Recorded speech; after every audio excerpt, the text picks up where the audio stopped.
Isra li sadri wa yassir li amri wahlul 'uqdatam min lisani yafqahu qawli. Assalamualaikum Ustaz dan juga rakan-rakan semua. Pertama kali saya ingin mengucapkan ribuan terima kasih yang tak terhingga kepada Al-Fadhil Ustaz Muhammad Naim Makna yang sudi hadir pada malam ini untuk kuliah daripada anjuran Surau Sri Saujana. Walaupun sebelum ni dah bertahun dah kita tahu kuliah kita, yang sebelum ni Ustaz bukan di antara penceramah tetap lah, guru tetap yang akan mengendalikan kuliah mengenai ijaz Al-Quran ni. Jadi kita sangat-sangat berterima kasih dan seronok sebab kita dapat kembali dengan kuliah ini, yang saya secara peribadi memang seronok mendengar orang kata kupasan daripada Ustaz mengenai ijaz Al-Quran ini, yang saya kira saya pun tak faham maknanya, tapi mungkin lebih kurang kelebihan keistimewaan ke Al-Quran yang ada, keindahan Al-Quran yang saya kira tak ramai ustaz yang boleh mengupas mengenai tajuk inilah. Yang kita sekarang ni seringkali tahu, kita kata Al-Quran adalah mukjizat, tetapi kita tak nampak kehebatan tu kalau kita hanya belajar tengok makna saja. Tetapi dengan kupasan pada ustaz, baru kita nampak kehebatan Al-Quran ini, yang kita rasa dan kita tahu bahawa masa zaman Rasulullah Sallallahu Alaihi Wasallam dulu, mereka orang kata ahli syair tidak mampu menandingi untuk membuat ayat-ayat yang setanding dengan Al-Quran. Begitulah kehebatan mukjizat Al-Quran yang kita dapat faham apabila kupasan dibuat oleh Ustaz Naim sebelum ni lah. Jadi saya dengan segala hormatnya menjemput dan persilakanlah Ustaz untuk meneruskan kuliah kita pada malam ini. Persilakan Ustaz. A'udzubillahi minasyaitonirrajim. Bismillahirrahmanirrahim. Alhamdulillahirabbil alamin wassalatu wassalamu ala rasulil karim wa ala alihi wa sahbihi ajma'in. Rabbi shrah li sadri wa yassir li amri wahlul 'uqdatam min lisani yafqahu qawli wa la haula wa la quwwata illa billahil aliyyil azim. Yang berbahagia Tuan Pengerusi, seluruh warga Surau Sri Saujana dan sahabat-sahabat lain yang menyertai kita pada malam ini. Assalamualaikum warahmatullahi taala wabarakatuh. Alhamdulillah, malam yang berbahagia ini dapat kita berukhuwah semula, melihat semula wajah-wajah yang sebelum ini kita saling menatap di masjid. Kali ini kita menatap di skrin di rumah masing-masing. Alhamdulillah, dulu kuliah nak kena datang ke masjid, sekarang kuliah dah boleh online seperti ini. Salah satu hikmah daripada kedatangan COVID yang hampir sebahagian besar kita menyangka bahawa dia membawa keburukan sahaja, tetapi sebenarnya banyak kebaikan-kebaikan yang ada di samping keburukan yang datang itu. Jadi alhamdulillah, malam yang berbahagia ini kita dapat balik untuk bertadabbur Al-Quran. Saya sendiri pun banyak buat benda lain. Jadi bila diminta balik untuk berbicara soal ini, saya pun buka balik tengok, Masya Allah. Saya pun rindu untuk nak berkongsi beberapa maklumat berkaitan dengan Al-Quran ini dengan tuan-tuan seperti selalu. Jadi malam ini kita akan fokus kepada beberapa ayat yang dia satu sudut yang akan memberi gambaran kepada kita bagaimana Al-Quran memberi penghormatan kepada wanita. Kita rasa bahawa kaum wanita ini tidak mendapat pembelaan yang baik di dalam Al-Quran, khususnya bila isu Taliban menang baru ni, banyak isu-isu diangkat balik. Rakyat lari keluar daripada negara, isu-isu wanita tak diberi pelajaran, isu-isu diangkat balik seolah-olah bila Islam pegang dengan Al-Quran akan menindas wanita, akan memberi ruang yang sempit untuk wanita bergerak. Jadi malam ni saya nak fokus satu sudut, banyak sudut sebenarnya kalau kita nak menyentuh, cuma kita nak sentuh sudut yang mudah difahami, mudah didekati, khususnya dari sudut penggunaan bahasa. Khususnya dari sudut penggunaan bahasa Al-Quran, bagaimana Al-Quran menyantuni wanita dalam penggunaan kalimat dia. Dia tidak keras, dia tidak terlalu menghina, dia tidak tapi dia memberi penghormatan. Ini yang saya nak mengajak tuan-tuan dan puan-puan untuk meneliti beberapa ayat yang akan saya kongsi pada malam ini. Kita akan pergi ke intro dulu. Kedudukan wanita di dalam tamadun selain Islam sebenarnya kehilangan banyak hak, kehilangan banyak penghormatan. Itu tidak termasuk mereka ditindas lagi. Haknya dicabut, penghormatannya dibuang, malah mereka ditindas di dalam tamadun. Pelbagai tamadun mencatat sejarah bahawa wanita ini banyak didiskriminasi di dalam tamadun yang lalu. Dinafikan, contohnya dinafikan warisan. Mereka tak dapat harta pusaka. Dijadikan simbol seks. Isteri yang tidak ada hak, yang tiada hak. Dia jadi isteri, tapi dia tidak punya hak apa-apa. Kerana dia adalah orang asing berada di dalam rumah keluarga lelaki. Jadi tidak punya hak. Isteri yang tidak punya hak. Dijual beli untuk kahwin. Masyarakat Arab dulu pun jahiliah dulu, dia jual beli, deal di antara keluarga ni dengan keluarga ini, harga berapa dijual, tak sampai kepada tangan wanita. Wang yang dijual itu sampai kepada bapak dia serah. Itu proses jual. Islam datang membawa harga mahar. Mahar ini harus dibayar kepada wanita. Mahar ini tidak mahal. Bukan nak menunjukkan bahawa wanita itu nak menjual diri. Tidak. Mahar tidak mahal. Tetapi mahar adalah sebuah tanggungjawab, sebuah penghormatan, sebuah perjanjian yang harus lelaki yang berkahwin ini bertanggungjawab. Itu mahar. Dia bila diletak mahar tinggi, pihak lelaki bila terasa seolah-olah dia terpaksa membeli wanita itu, dia akhirnya meletakkan wanita itu di bawah pandangan yang selesa, di bawah, makna dia hati dia tak puas hati, dia ada rasa tak puas hati terhadap keluarga wanita ataupun wanita itu sendiri. Sebab itu mahar ini adalah punca wanita akan mendapat hak, punca wanita akan mendapat penghormatan, punca wanita diberi tempat yang selayaknya di rumah orang asing. Jadi dijual beli sebelum ini, tetapi bila datang Islam memberi hak yang luar biasa kepada wanita. Tiada hak dalam poligami. Dalam poligami,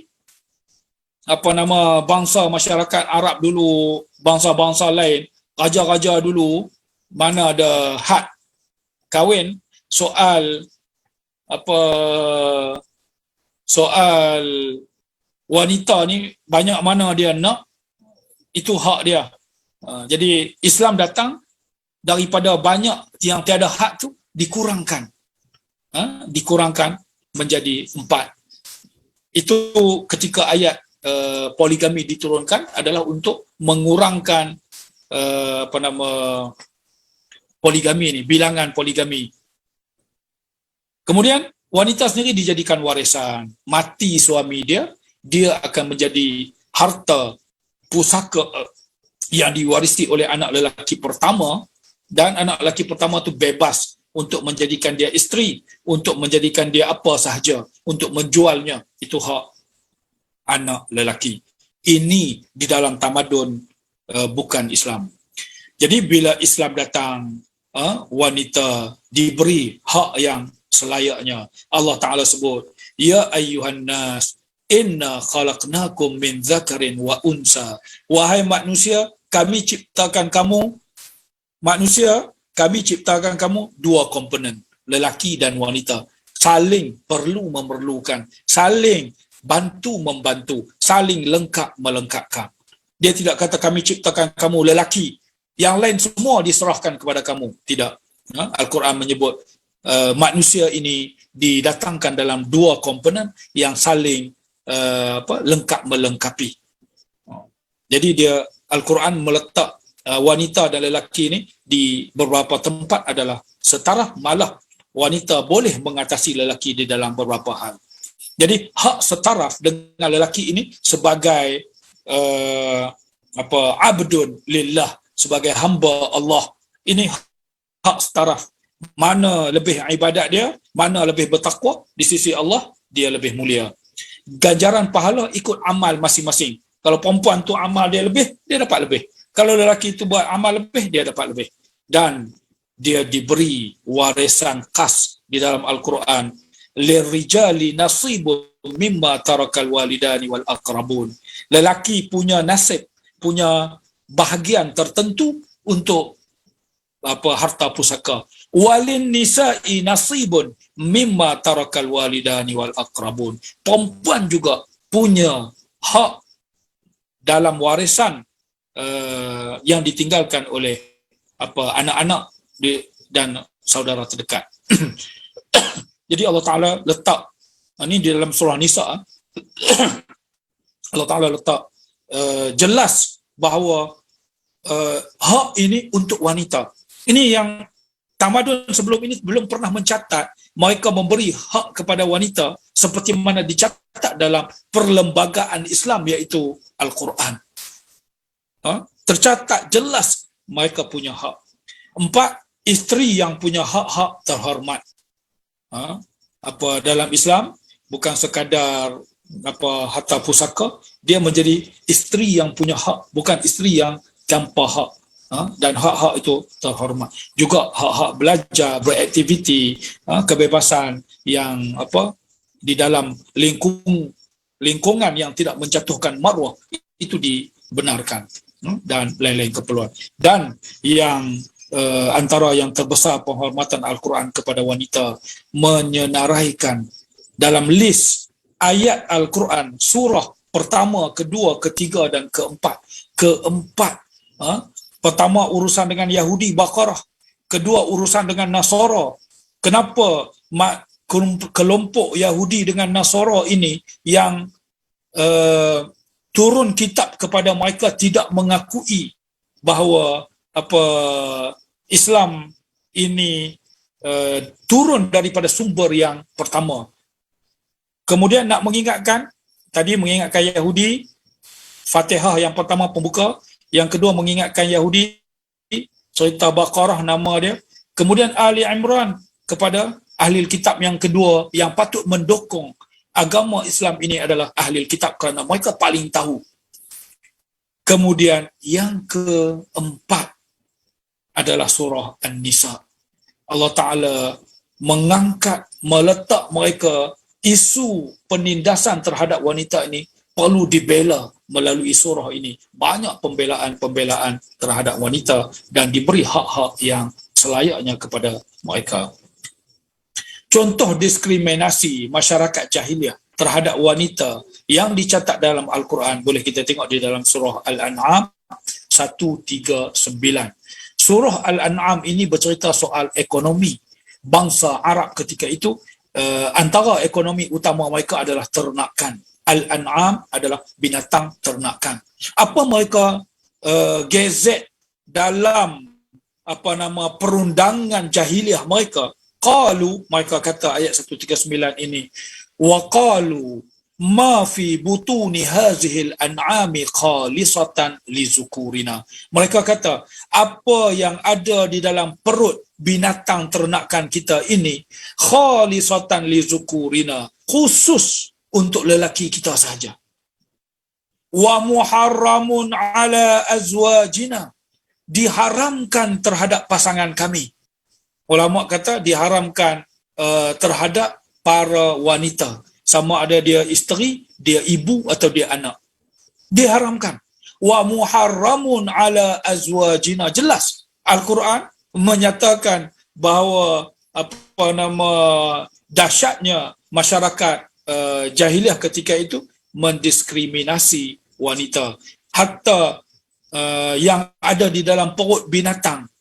Ulama Ibnu Abbas kata susunya pun haram.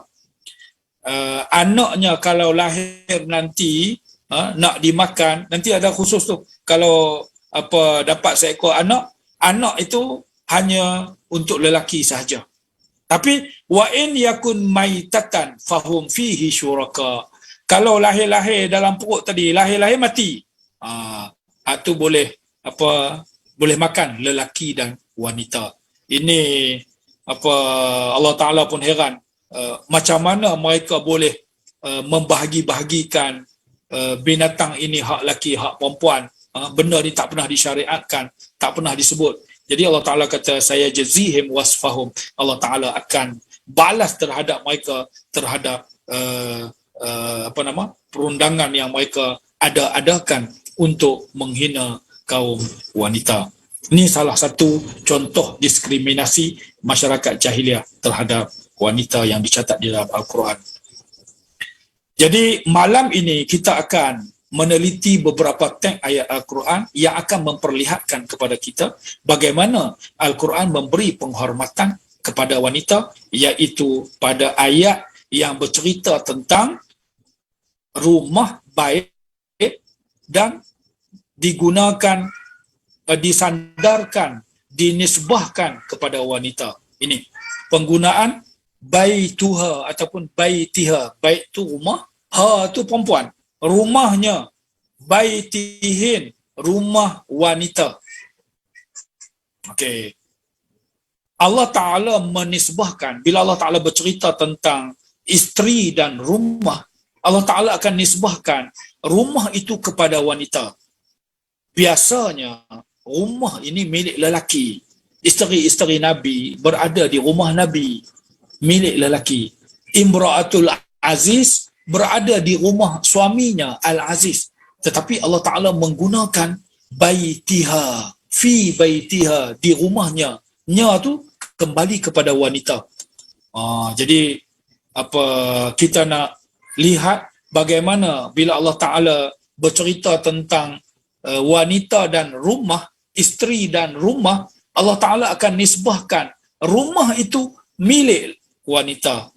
Rumah wanita, bukan rumah suaminya. Sampai perbahasan ini ada seorang syekh dia sebut dalam perbincangan itu, al-bait li zaujatikum. Rumah kamu kena ingat bukan rumah kamu, rumah isteri kamu. Dalam Al-Quran Allah Ta'ala guna rumah isteri untuk melapangkan dada, membuatkan wanita selesa berada di rumah itu. Walaupun rumah itu rumah suami, rumah atas nama suami, tetapi Allah Ta'ala menyenangkan hati mereka dengan menggunakan itu rumah kamu. Nanti kita tengok satu persatu ayatnya. Jadi biasanya rumah milik suami, tetapi Allah Ta'ala nisbahkan rumah itu kepada wanita. Mari kita lihat ayat-ayatnya. Pertama kali surah Ar-Rum. Ini belum yang rumah tu lagi. Ini ayat menyatakan bahawa lelaki ini akan tinggal di tempat wanita, akan tinggal di rumah wanita. Wa min ayatihi, ini dalam surah Rum ayat 21. Wa min ayatihi an khalaqalakum min anfusikum azwajan, daripada tanda-tanda penciptaan Allah, tanda-tanda kebesaran Allah. Allah Ta'ala cipta kepada kamu daripada diri kamu pasangan-pasangan kamu, supaya kamu lelaki-lelaki mendapat ketenangan kepada wanita. Mana dia Allah Ta'ala jadi berpasang tu supaya lelaki sebenarnya yang memerlukan ketenangan daripada wanita. Wanita di sisi mereka ada ketenangan, ada keselesaan, ada senangan di hati lelaki. Jadi ayat ini Allah Ta'ala kata kami jadikan pasangan untuk kamu, wahai orang lelaki, untuk kamu rasa selesa, tenang kepada wanita, pada isteri-isteri kamu.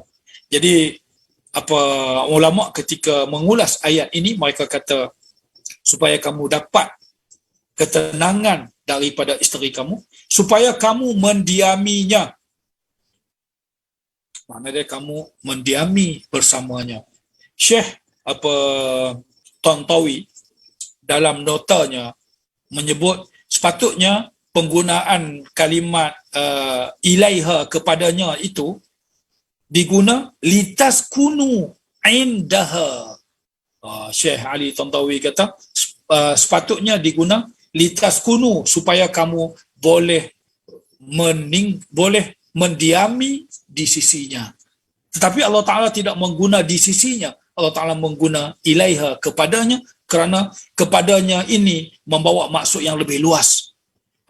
Kepadanya itu mendapat ketenangan, mendapat hilang rasa nafsu, hilang rasa tidak puas hati. Jadi ulama ketika menerangkan makna taskunu ni, sin, kaf, nun tu, as-sukun tu, ketenangan itu, dia membawa maksud ta'annus.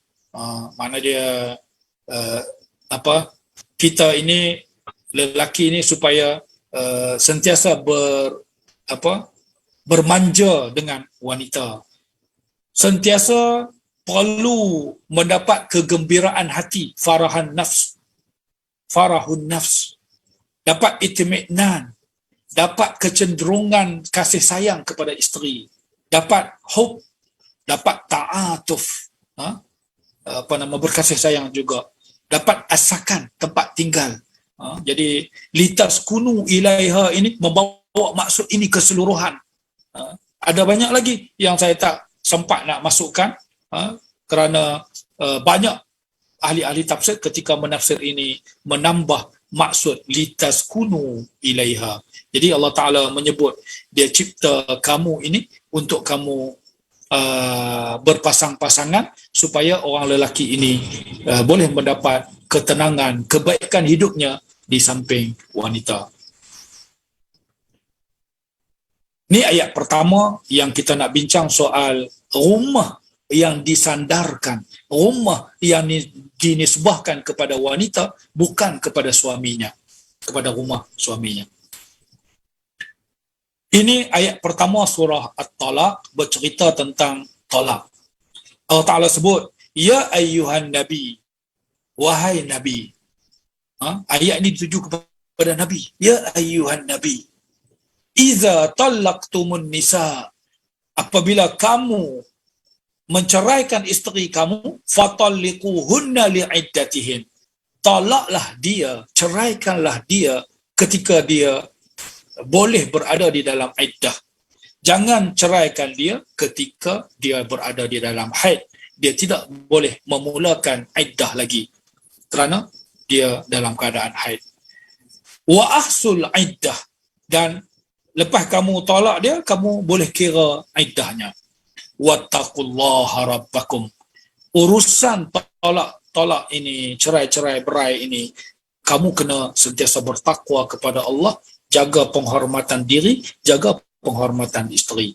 La tukhrijuhunna min buyutihin. Allah Ta'ala kata, jangan ketika dia berada di dalam iddah yang tolak raj'i, tolak yang boleh rujuk balik ni, la tukhrijuhunna min buyutihin, jangan kamu keluarkannya daripada rumahnya. Wanita itu dinisbahkan kepada rumahnya, padahal rumah suaminya. Maknanya dia, jangan sampai kamu keluarkan dia ketika waktu iddah ini daripada rumah mereka, rumah wanita-wanita ini. Maknanya di mana rumah perkahwinannya, dia kena berada di situ. Tak boleh dia pergi selesaikan iddah dia di rumah mak dia, di rumah pak dia, di rumah siapa sahaja, tak boleh. La tukhrijuhunna, dia tak boleh dikeluarkan daripada rumahnya, dia kena lakukan iddah di rumahnya. Itu maksud ayat. Yang kita nak bincang, Allah Ta'ala ketika berlaku perceraian pun, Allah Ta'ala masih menisbahkan rumah itu kepada wanita. Dia tak kata, la tukhrijuhunna min buyutikum, jangan keluarkan mereka, wanita-wanita tadi yang telah diceraikan, yang masih dalam iddah, min buyutikum, daripada rumah kamu. Tak. Tapi dia kata, min buyutihin, dinisbahkan kepada rumah tadi, dinisbahkan kepada wanita. Maksudnya rumah perkahwinan mereka, dia kena berada di situ, jangan keluar sehingga habis iddah. Jangan keluarkan wanita dari rumah mereka ketika iddah talak raj'i, talak yang masih boleh dirujuk. Rumah dalam ayat ini dinisbahkan pada isteri walaupun sudah diceraikan talak satu ataupun talak talak dua. Jadi walaupun dah berpisah dari sudut hukumnya, tetapi dia masih, Allah Ta'ala masih menisbahkan rumah itu kepada wanita, supaya wanita sendiri bila dengar, oh itu masih rumah aku, masih ada harapan untuk aku kembali berada di dalam rumah itu. Punya Allah Ta'ala nak jaga agar tidak berlaku perpisahan, agar perpisahan itu jauh. Kalau dia dah tolak, cerai, dia pergi lakukan iddah di rumah mak dia, rumah anak dia, rumah siapa, yang akhirnya jadi jauh dengan suami dia, tidak lagi menjadi tolak itu tidak boleh dirujuk lagi. Ada pula orang datang mari untuk panas-panaskan supaya mereka berpisah, nanti akan terborailah, akan terpecahlah rumah tangga tersebut. Jadi untuk tidak pecahkan rumah tangga, kekalkan mereka di rumah mereka. Dan Allah Ta'ala masih menggunakan rumah kamu itu, wahai wanita, itu rumah kamu. Itu yang ayat yang pertama, surah Talaq ayat 1. Allah Ta'ala menisbahkan rumah kepada wanita walaupun dah berlaku perceraian. Ini yang ayat kedua, cerita tentang Nabi Yusuf alaihi salam, dalam surah Yusuf ayat 23. Ketika kisah Yusuf alaihi salam yang digoda Imra'atul Aziz, wa rawadathu allati huwa fi baitiha, isteri Al-Aziz, rawadathu, menggodanya, allati huwa fi baitiha, yang menggoda itu, menggoda dia Yusuf, fi baitiha, yang berada di dalam rumahnya. Baitiha, dia tak guna fi bait Al-Aziz, tak diguna bait Al-Aziz, walaupun isteri Al-Aziz ini ingin melakukan sesuatu yang merosakkan hubungan rumah tangganya, tetapi masih Allah Ta'ala nisbahkan rumah itu kepada Imra'atul Aziz, karena dia belum melakukan perbuatan terkutuk, dia cuma menginginkan, rasa nak menggoda sahaja. Jadi warawadathu allati huwa fi baitiha an nafsihi wa ghallaqatil abwaba wa qalat haytalak. Jadi Allah Ta'ala masih menisbahkan baitiha, rumah itu adalah rumah Imra'atul Aziz, yang kita semua tahu bahawa yang dimaksudkan rumah isteri Abdul Aziz ini adalah rumah Abdul Aziz. Al-Aziz itu sendirilah, Perdana Menteri itu sendirilah yang punya rumah ini.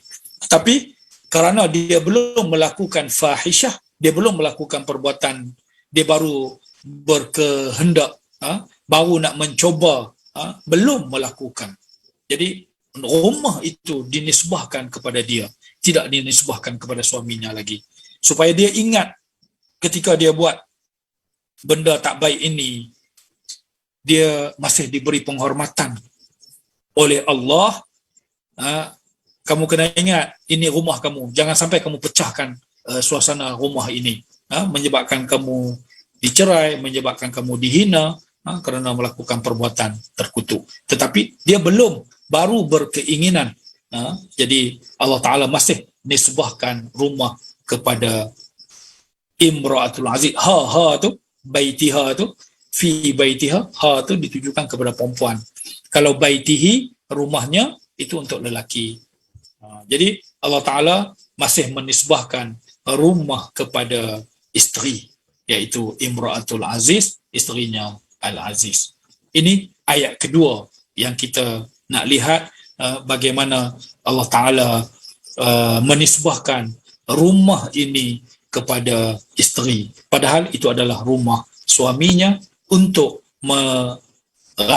memberi rasa selesa, rasa tenang, rasa dia punya hak, walaupun dia orang asing tetapi berada di rumah suaminya, dia diberi hak, diberi penghormatan oleh Allah Subhanahu wa Ta'ala. Ayat kedua. Ayat ketiga, di dalam surah Al-Ahzab bercerita tentang isteri-isteri Nabi. Ni isteri-isteri Nabi. Ya nisa'an Nabi. Ayat 32, tapi yang kita nak bincang tu ayat 33 yang di bawah, yang dibulatkan tu. Ya nisa'an Nabi, wahai isteri-isteri Nabi. Lastunna ka ahadin minan nisa'i in ittaqaitun. Kamu bukan seperti wanita lain jika kamu bertakwa. Kalau kamu bertakwa, kamu bukan seperti wanita lain. Kamu martabat lebih tinggi. Kamu dah ada suaminya seorang Nabi. Kemudian kamu bertakwa, nilai kamu amat tinggi. Fala takhda'na bil qawli fayatma'al ladzi fi qalbihi marad wa qulna qawlan ma'rufa. Jangan kamu merendahkan percakapan kamu, melembutkan bahasa kamu, maksudnya di bawah normal, di bawah tahap normal. Jangan sampai kamu ketika berbicara, kamu melunakkan suara kamu di bawah para normal. Makna dia kalau tahap normal, tak ada masalah. Memang dia macam tu. Dia punya bahasa lunak, percakapan dia seperti itu tak ada masalah. Tetapi kalau dia mencoba, fala takhda'na, jangan merendah, melunak-lunakkan suara ketika berbicara, fayatma'al ladzi fi qalbihi marad, mungkin akan menimbulkan keinginan di dalam hati orang-orang yang hatinya sakit. Nanti dia berminat pula, jadi akan memburukkan nama baik Nabi SAW. Wa qulna qawlan ma'rufa. Ketika wahai isteri Rasulullah, isteri Nabi, ketika kamu berbicara dengan sesiapa sahaja, gunakan perkataan yang ma'ruf, yang dikenali, yang biasa dipakai. Kita berjual beli, tak ada masalah. Bukan ketika bercakap seperti nak menggoda, nak menggunakan kalimat yang menarik perhatian, tak perlu. Allah Ta'ala kata, waqarna fi buyutikun. Hendaklah kamu sentiasa mendampingi rumah kamu. Buyutikun. Kun itu ditujukan kepada isteri-isteri Rasulullah. Padahal rumah siapa itu? Itu rumah Rasulullah. Rasulullah bayar tanah untuk beli masjid, untuk beli rumahnya. Sebab apa dipanggil Masjid Nabi? Kerana memang Nabi bayar duit tanah itu. Beli tanah itu dengan duitnya, buat rumahnya di hujung, buat di sebahagiannya jadi masjid. Jadi rumah Nabi jelas, tetapi waqarna fi buyutikun, hendaklah kamu sentiasa dekat, sentiasa menjadi penghuni di rumah kamu untuk melayani Rasulullah, untuk menunaikan permintaan Rasulullah. Jadi disandarkan kepada wanita, kun. Kalau lelaki, kum. Kalau kepada perempuan, kunna fi buyutikunna. Jelas ayat ini ditujukan kepada ummahatil mukminin, isteri-isteri Rasulullah. Rumah-rumah, pastinya rumah-rumah Rasulullah ni, bilik-bilik dia tu surah Al-Hujurat. Hujurat itu bilik-bilik. Bilik-bilik yang dibina di dalam rumah Nabi itu sudah pasti milik Nabi SAW. Tetapi Allah menisbahkan kepada isteri-isterinya sebagai tanda penghormatan kepada mereka untuk menenangkan hati mereka, merasa mereka punya hak di dalam rumah suami mereka. Ayat ketiga. Ayat keempat masih surah Al-Ahzab, sambungan daripada ayat yang tadi. Allah Ta'ala masih menggunakan wazkurna ma yutla fi buyutikunna min ayatillahi wal hikmah. Wazkurna ma yutla, wahai isteri-isteri Rasulullah. Ayat ini masih ditujukan kepada isteri Rasulullah. Wahai isteri-isteri Rasulullah, hendaklah kamu ingat apa yang dibaca di dalam rumah-rumah kamu. Rumah kamu, rumah itu masih dinisbahkan kepada kamu. Makna dia kena ada bahan bacaan sama ada Al-Quran, selain Al-Quran, ulama kata ditujukan khusus kepada isteri Rasulullah ketika itu, perlu menyediakan bahan bacaan di rumah mereka daripada ayat Allah dan hikmah. Apa saja bahan bacaan yang berkait dengan ayat Allah dan al-hikmah. Jadi kita hari ini, wanita, ayat ini ditujukan kepada wanita, harus beringat wanita juga kena fokus cari buku-buku bahan bacaan untuk ada di rumah mereka menjadi bahan untuk penambahan ilmu. Jangan habis kahwin dia ada tinggal habis semua buku, dia dah tak nak menambah ilmu dah. Proses penambahan ilmu dituntut di dalam Al-Quran. Khusus dhamir ditujukan kepada wanita. Arahan itu ditujukan kepada wanita. Wazkurna, wahai wanita, ingatlah kamu, perlu ada bahan bacaan di dalam rumah kamu daripada ayat Allah dan hikmah. Innallaha kana latifan khabira. Yang kita nak sentuh ialah fi buyutikun, di dalam rumah kamu. Masih menisbahkan rumah kepada wanita, padahal isteri-isteri Rasulullah berada di rumah Rasulullah sallallahu alaihi wasallam. Ayat ini adalah sambungan daripada ayat yang lepas, masih ditujukan kepada isteri Rasulullah, dan rumah Rasulullah sallallahu alaihi wasallam tetap dinisbahkan kepada isteri-isterinya, tidak dinisbahkan kepada Rasulullah, padahal itu rumahnya. Yang keempat, yang kelima, nisbah rumah kepada wanita itu ditarik balik, tak dinisbahkan. Ini satu-satu ayatnya yang bila bercerita isteri dan rumah, tidak dinisbahkan rumah itu kepada wanita. Jadi ayat ini satu-satunya cerita tentang wanita dan rumah, tetapi rumah itu tidak dinisbahkan kepada mereka. Kerana apa? Kerana ayat ini bercerita tentang wanita-wanita yang berzina, wallati, dan wanita-wanita ya'tinal fahishata min nisaikum, yang melakukan perbuatan keji, perbuatan fahisyah, perbuatan zina, min nisaikum, daripada kalangan perempuan kamu. Jadi ulama kata perempuan kamu ni isterilah. Ulama tafsir ketika menafsirkan ayat ini, yang wanita-wanita yang melakukan fahisyah, melakukan zina, sedangkan dia adalah isteri-isteri kamu, fastashhidu alaihinna arba'atan minkum, kamu kena cari saksi. Kalau kamu nak tuduh dia lakukan zina, lakukan perbuatan terkutuk ini, kamu nak kena cari 4 saksi. Fa'in syahidu, kalau kamu dapat saksikannya, fa'amsikuhunna fil buyut, bila kamu dapat memberi saksi, fa'amsikuhunna fil buyut, hendaklah kamu tahannya di rumah. Tidak lagi tahan di rumahnya, tidak lagi, kerana wanita melakukan perbuatan keji ini, rumah tidak dinisbahkan kepadanya lagi. Penghormatan itu ditarik balik daripada penggunaannya di dalam Al-Quran. Fa'amsikuhunna fil buyut, tahanlah wanita ini di rumah, di dalam rumah, hatta yatawaffahunnal maut, sehingga dia mati. Ni ayat ini akan dinasahkan, makna dia diganti dengan ayat lain.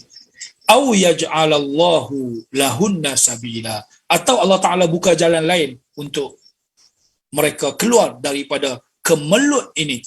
Makna dia hukuman awal, tahan isteri yang telah berzina, tahan di rumah sehingga dia mati.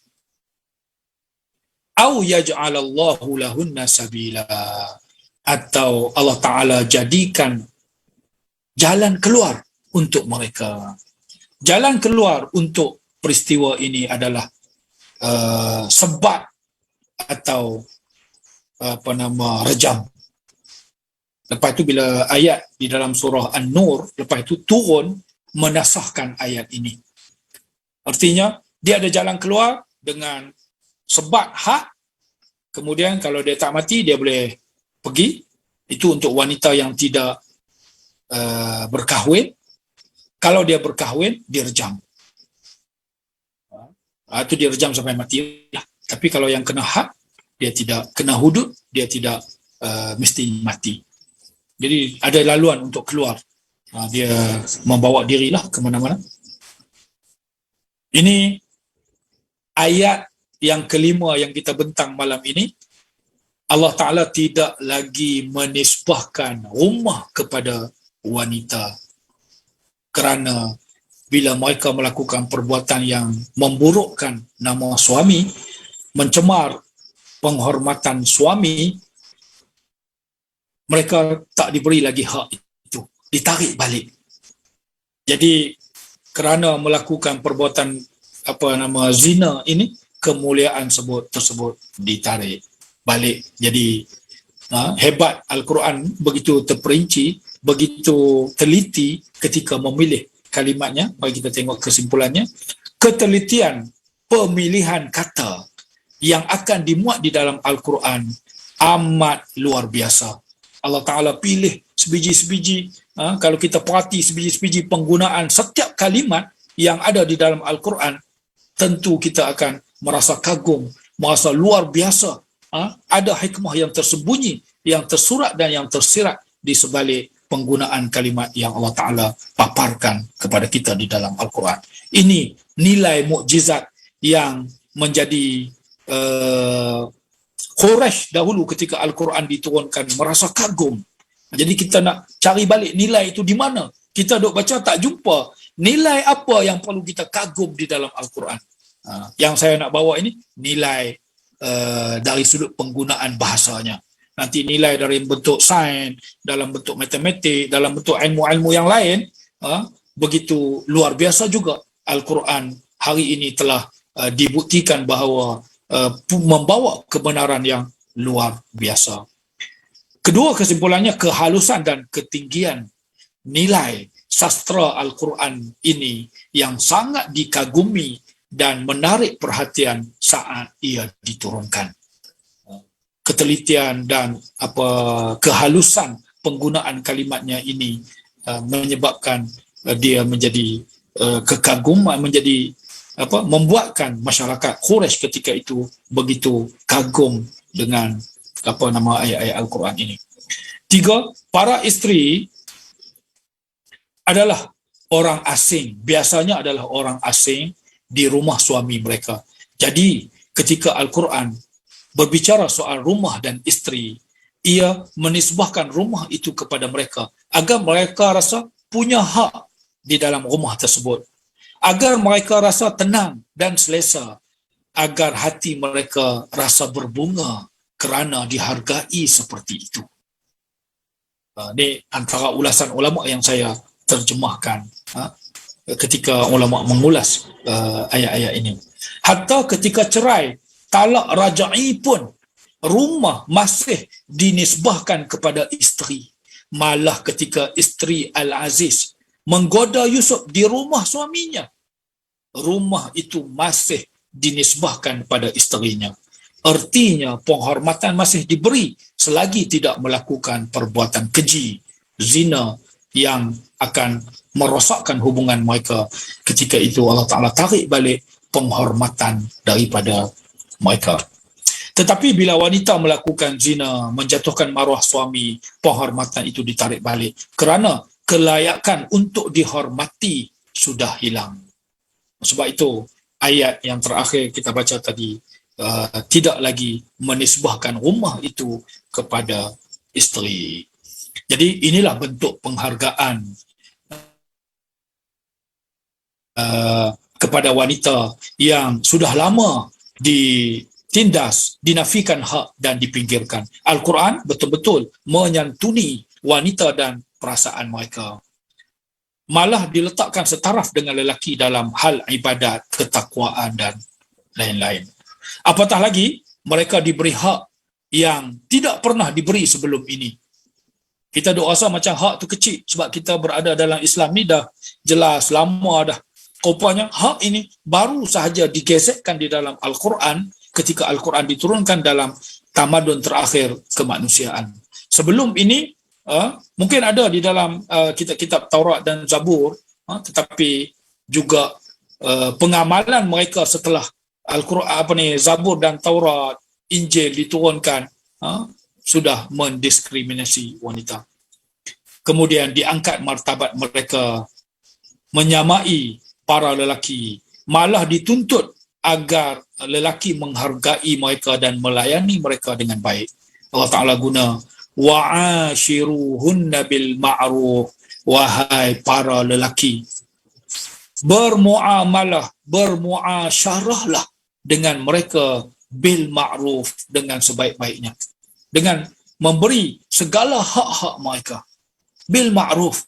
Allah Ta'ala tidak tuntut lebih, nak bagi lebih itu hak kamu, tetapi yang dituntut kepada orang lelaki bil ma'ruf, yang sedia ada normal punya hak itu kena diberi kepada wanita. Ini di dalam surah Nisa ayat 19, arahan jelas. Allah Ta'ala minta lelaki beri, bermuamalahlah dengan baik. Wa'ashiruhun ni, muasyarah ini membawa maksud lakukanlah pergaulan yang baik terhadap mereka.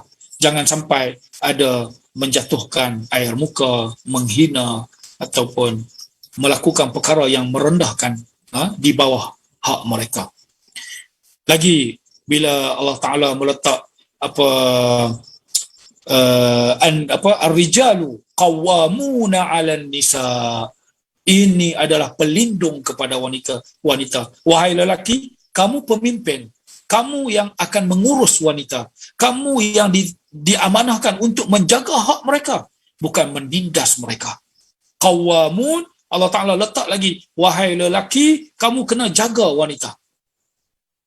Makna dia ini penghormatan Allah kepada kaum wanita ini, meletak pelindung. Walaupun ketika beramal mereka ini sama, tetapi wahai lelaki, kamu kena jaga wanita, kerana mereka ini punya kelebihan tersendiri yang Allah Ta'ala jadikan dia untuk menenangkan jiwa lelaki, memberi keselesaan kepada lelaki dalam kehidupan di dunia. Ada mawaddah warahmah di sisi mereka ini. Jadi tuan-tuan dan puan-puan yang dirahmati Allah, saya kira itu sudut yang ingin saya kongsikan dengan tuan-tuan, bagaimana penggunaan rumah dinisbahkan kepada wanita di dalam banyak ayat, 4 ayat. Yang ayat kelima, rumah itu tidak dinisbah lagi kepada wanita kerana wanita melakukan perbuatan keji. Kalau dia tidak melakukan perbuatan keji, rumah, walaupun rumah itu rumah isterinya, rumah suaminya, tetapi rumah itu kalau dibaca di dalam Al-Quran ditujukan kepada wanita. Jadi sama-sama kita menikmati keindahan ayat yang dipaparkan kepada kita oleh Allah Subhanahu wa Ta'ala. Moga dalam bacaan kita mendapat lebih penghayatan terhadap ayat-ayat yang kita pelajari ini. Saya kira saya serah balik kepada pengurusi untuk nak adakan sesi soal jawab kah atau nak sesi penutup. Silakan. Aqulu qawli hadza wa astaghfirullahal azim li wa lakum. Assalamualaikum warahmatullahi taala wabarakatuh. Assalamualaikum warahmatullahi wabarakatuh. Terima kasih Ustaz. Satu bahasan yang sangat menarik yang mengenai bagaimana Islam sangat menghormati kedudukan wanita. Jadi saya kira sekiranya ada persoalan daripada tuan-tuan dan puan-puan hadirin sekalian, bolehlah tuan-tuan bertanya terus kepada Ustaz ataupun boleh menggunakan chat. Persilakan kalau ada.